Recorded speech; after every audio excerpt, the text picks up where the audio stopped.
Well, it's perfectly clear to me right now the Cincinnati Bengals should petition to join the NFC.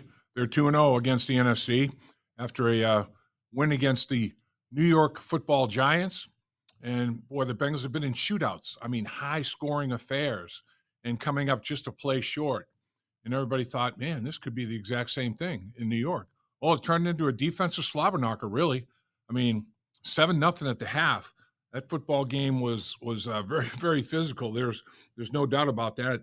Two good defenses. I mean, the Cincinnati Bengals stepped up defensively and made multiple plays. How about the Cincinnati Bengals score on their first possession? They score on that 47-yard touchdown jaunt by Joe Burrow. And how about Joe Burrow? All those sprints that he ran in the offseason and all the work that he did, training camp, he would run extra gassers for a conditioning standpoint. All the strength training, everything he did in the offseason, the conditioning and running that he did, the stuff that he did at training camp, it paid off. I mean, he looked really fast on that 47-yard touchdown scamper. He made a quick decision. You know, they were in man coverage, and he knew based on the patterns that were being run, the routes that were being run, he might have that big cavity. And when he saw it, boy, boom, he was gone. He was off to the races. They score on that drive. He has a 10-yard run. He has a 47-yard run in that possession. So 57 to 69 yards are Joe Burrow on the ground. And when's the last time that we saw a game in today's National Football League where both quarterbacks were the leading rushers for their football team? I mean, that's pretty remarkable. Jones was the leading rusher for the Giants. Joe Burrow, the leading rusher for the Cincinnati Bengals. After that particular possession, though, the Bengals punt 5 straight possessions, 5 of them. 3 of the 5 are 3-and-outs.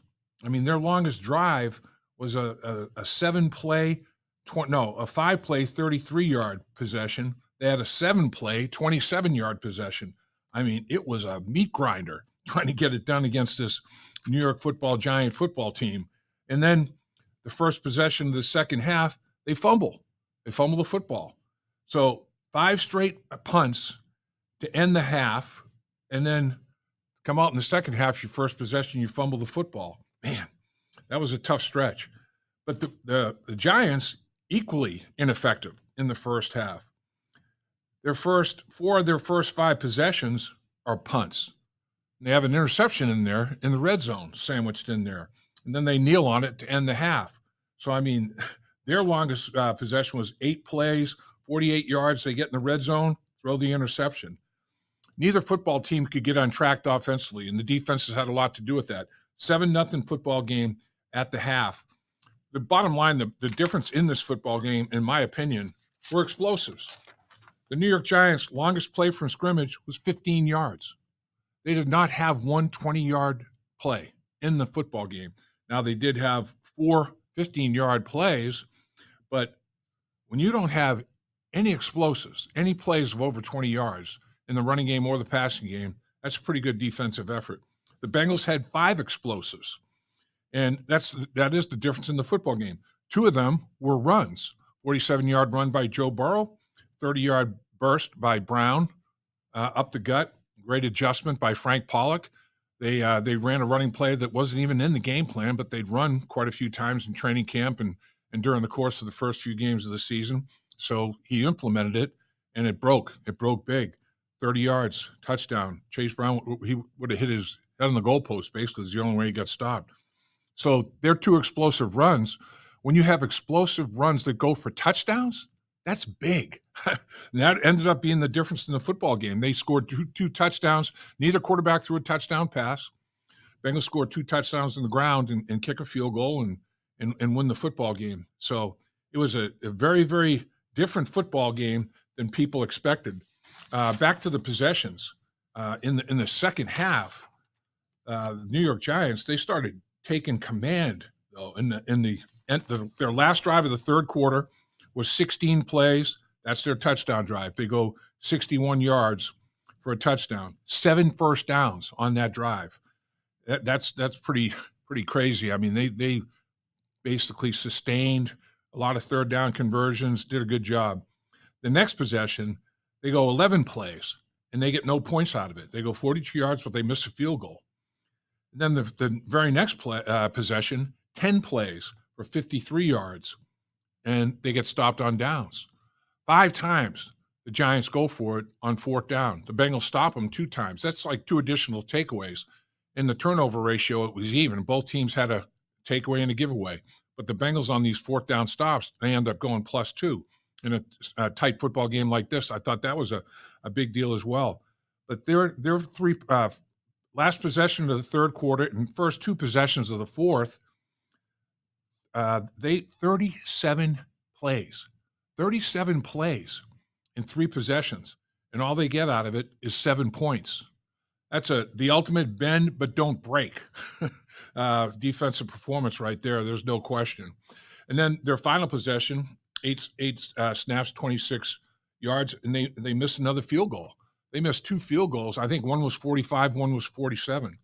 So the Cincinnati Bengals defense, 7 points allowed, best this year by far. Offensively, they did just enough. They made enough big plays, explosive plays, to ultimately decide the football game. But the Bengals ran 22 less snaps than the Giants. The Giants ran 74 plays and just over 300 yards, 309 yards, 4.2 yards per play, not per rush, per play. That's pretty paltry. Bengals 52 snaps, 22 less, 304 yards. And they had 5.8 yards per play, which is substandard for them as well. Time of possession, the Bengals ran 2 more plays than the Giants did and had a time of possession advantage in the first half. It ended up for the game about an 8-minute time of possession advantage for the Giants and 22 snap advantage. So they ran 20 more plays than the Bengals did in that second half. And the defense, you talk about getting some football conditioning done. Whew. I mean, at the end of that football game, I'm sure they feel like they could conquer the world now in terms of football fitness because they were tested. There's no question.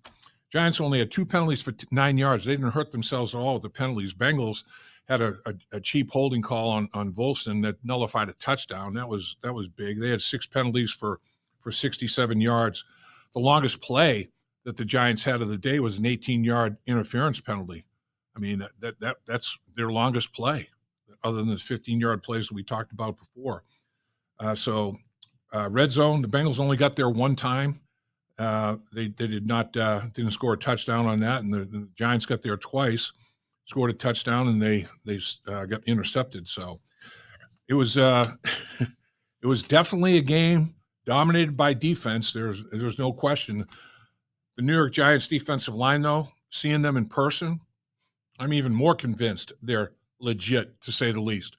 You watch them on tape, and it's like, oh, that's impressive. You see them in person, you see their explosiveness, you see their quickness, you see them attacking. That's a handful. And they got 4 sacks in the football game. The Bengals got 2. So the Giants, over the last 4 games, now have 20 sacks. They have 26 on the season, and 20 of them in the last 4 games. So this defensive football team is basically led by the boys up front. That position group is the most talented and deepest position group that the Giants possess.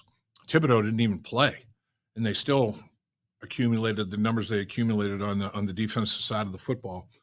So it was a game that the Bengals had to have. They had to get it done.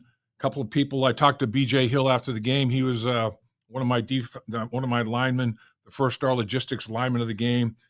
B.J. Hill was very, very effective. Of course, he was drafted in 2018 in the 3rd round by the Giants, and he wanted to prove something. 7 tackles, 2 quarterback hurries. He defended 2 passes. He tied for the team lead in passes defense in the game. He knocked a couple of passes down, and Cam Taylor-Britt did the same. So he had a very strong football game. Trey Hendrickson, 2 more sacks. Now he's got 5 on the season in 6 games. So he was effective off the edge as well. Tyson Anderson got a game ball for his performance on special teams. I thought that was a big factor as well. I thought the Bengals punted the football very effectively, and I thought they covered those punts extremely effectively. The hang time was there. The Gunners could get good coverage. Very, very minimal field position advantage. for the Giants. But it was interesting to watch that part of it. I thought the Darren Simmons group stepped up and played effectively. Pratt had the interception and returned it over 20 yards. He also had a sack that was nullified by penalty in that one series right before the interception that he had that was tipped by B.J. Hill. He had a sack, and D.J. Turner had a defensive holding penalty that was called and nullified that sack. So, going to have to play a lot cleaner. Obviously, you've got plenty of football games left where you're going to be playing at a higher level of competition, but to go on the road and get it done in New York, I think is a positive sign. But next up is Cleveland. Get a division win. Don't have a division win yet. Don't have an AFC win yet. So go on the road, beat the Cleveland Browns. That's been a little bit of an Achilles heel for the Cincinnati Bengals and Joe Burrow. And for whatever reason, Cleveland's offensive line is not living up to expectations this year. I always thought the interior of that offensive line was about as good as there was in football, center and both guards. I think that's going to be a big challenge for the Bengals interior. It was good to get all the defensive tackles back and have a full rotation for the first time all year. The 4 defensive tackles that you hoped you were going to have to split snaps, it hadn't happened all year. It showed up yesterday against the Giants. It's got to show up against the Cleveland Browns as well. And, man, I'll tell you, they've played against Chris Jones as the offensive line, Dexter Lawrence. And now all you have to do is play against Myles Garrett, who probably will line up here, there, and everywhere up and down the line of scrimmage. That's what he's done in the past. I haven't studied that much tape yet to see what they're doing with him, but he is a force.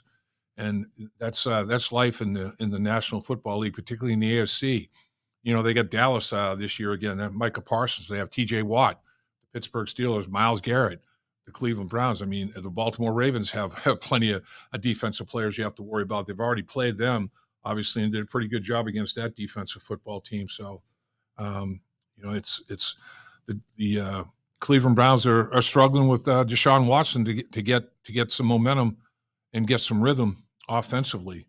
You can't sleep on them, though. I mean, you don't want to be the team that they have the breakout game against, and particularly being a division opponent. They're going to be up in the bit for this football game, and this defensive line, Tomlinson is nothing to sneeze at inside as well. They have Denzel Ward on the back end. They have a really good secondary. Newsome back there, Emerson, Delpit, Thornhill. I mean, they play a lot of nickel package. It's basically their base defense, and you're going to have to be able to run the football against that nickel package and anchor them a little bit and then get up there and run the football effectively. So it's going to be a challenge up there. There's no question about it.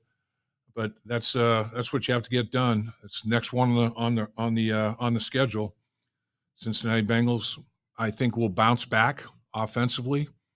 The New York Giants did a really good job with their front four, obviously, but on the back end, they were playing a lot of coverages that were a little bit different for the Bengals to decipher. They ran some different zone concepts, and I thought a big deal was that T. Higgins had to step up in the football game against the Giants because historically, when Jamar Chase has a big game, the next opponent will find multiple ways to cloud coverage, bracket Jamar Chase, and that's exactly what the Giants did. They clouded him with a safety in a corner. They basically took him out of a lot of plays during the course of the football game. But T. Higgins did step up. He was targeted 7 times against man coverage when he was singled up. He had every single one of them he caught, 77 yards, long play of 24. So Cincinnati Bengals, those 5 explosive plays ended up being the story of the football game.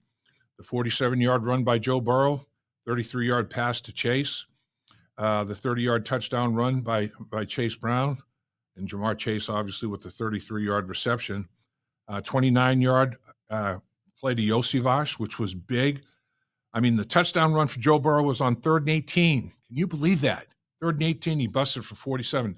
3rd and 12, he goes deep to Yosivas on the left side of the football field right at the sideline for 29 yards and a big play. and then the 24-yarder to T. Higgins. So 5 explosives by 5 different players. That was the difference in a very, very hotly contested, very physical, tight football game. So now, on to Cleveland. Bengals offense get back in rhythm like they'd been for the last month. The Giants got them out of rhythm. The Bengals never really did establish it and find that kind of rhythm that they'd been in offensively. They got to get back to that on the road against the Cleveland Browns and get their first division win. Dave Lapham here, and every day I am grateful for my experience to have played professional football. As a player, I realize self-motivation, leadership, and appreciating your teammates are key. At First Star Logistics, you can use those same attributes to create the life you want for you and your family. Build your future by working hard like I did. You'll see results both on and off the field. Call First Star Logistics today and be part of our winning team. Opportunity knocking.